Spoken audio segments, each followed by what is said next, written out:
Ang ganda ng araw nyo mga bossing, ito na po ang mga hot numbers natin sa araw na ito. Palala lang po, may mga kulay ang bawat set ng mga numero. Ang berde at asul ay para sa mga eskalera numbers at ang dilaw ay para sa mga double numbers at ang puti ay para sa S2 numbers. At tandaan nyo, bawat numero ay magkaiba ang mga set at kulay ang lalabas. Halimbawa, lalabas ang set ng dilaw sa araw na ito, kinabukasan malaki ang tsansa na kulay berde at asul ang lalabas kinabukasan. Tandaan at pag-aralan nang maagi ang mga set ng numero araw-araw at maaari din niyong balikan ang naunang post ng mga numero para sa pagpili ng mga numerong tatayaan. Maraming salamat po. Ang ganda ng araw niyo mga bossing, ito na po ang mga hot numbers natin sa araw na ito. Palala lang po, may mga kulay ang bawat set ng mga numero. Ang berde at asul ay para sa mga eskalera numbers at ang dilaw ay para sa mga double numbers at ang puti ay para sa S2 numbers. At tandaan nyo, bawat numero ay magkaiba ang mga set at kulay ang lalabas. Halimbawa, lalabas ang set ng dilaw sa araw na ito, kinabukasan malaki ang tsansa na kulay berde at asul ang lalabas kinabukasan. Tandaan at pag-aralan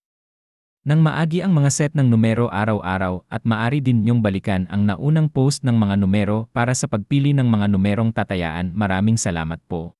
Magandang araw po mga bossing, ito na po ang mga possible numbers na lalabas ngayong araw. Ito ang clue, ang set mga numerong may kulay dilaw ay para sa double numbers, ang pula single digits numbers at ang blue para sa eskalera numbers o magkasunod at puti ay easy 2 numbers. Tandaan, iba-ibang kulay ang lalabas araw-araw, yon ang pag-aralan nyo. Maraming salamat po.